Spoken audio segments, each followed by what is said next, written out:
খবর 24 সাথে আপনাকে স্বাগত। নতুন নতুন খবর জানার জন্য আমাদের চ্যানেলে চোখ রাখুন। দেশের কোনো অংশকে পাকিস্তান বলা যায় না, বিচারককে দায়িত্ব মনে করিয়ে দিলেন সুপ্রিম কোর্টের প্রধান বিচারপতি DY চন্দ্রচূড়। একটি মামলার শুনানি চলাকালীন কর্ণাটক হাইকোর্টের বিচারপতি ভি শ্রীশনন্দা বেঙ্গালুরুর একটি জনপদকে পাকিস্তান বলে উল্লেখ করেছিলেন। মহিলা আইনজীবী সম্পর্কেও অবমাননাকর মন্তব্য করেন। সেই মন্তব্যকে ঘিরেই বিতর্ক। তবে কর্ণাটক হাইকোর্টের বিচারপতি ক্ষমা চাওয়া আজ শীর্ষ আদালতের তরফে এই মামলার বিচার প্রক্রিয়া স্থগিত করা হলো। এদিন সুপ্রিম কোর্টের প্রধান বিচারপতি চন্দ্রচূড়ের নেতৃত্বে 5 সদস্যের বেঞ্চের তরফে বিচার প্রক্রিয়া বন্ধ করে দেওয়া হয়। বিচার ও বিচার ব্যবস্থার সম্মান রক্ষার্থেই এই সিদ্ধান্ত নেওয়া হয়েছে বলেও জানানো হয় শীর্ষ আদালতের তরফে।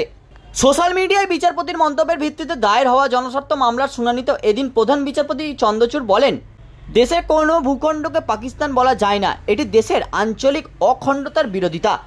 আদালতে কি হচ্ছে তার ধামাচাপা দেওয়া যায় না। প্রধান বিচারপতি আরও বলেন, চিন্তাভাবনা না করেই মন্তব্য ব্যক্তিগত পক্ষপাতিত্বকেই তুলে ধরে, বিশেষ করে কোনো লিঙ্গ বা সম্প্রদায়ের প্রতি।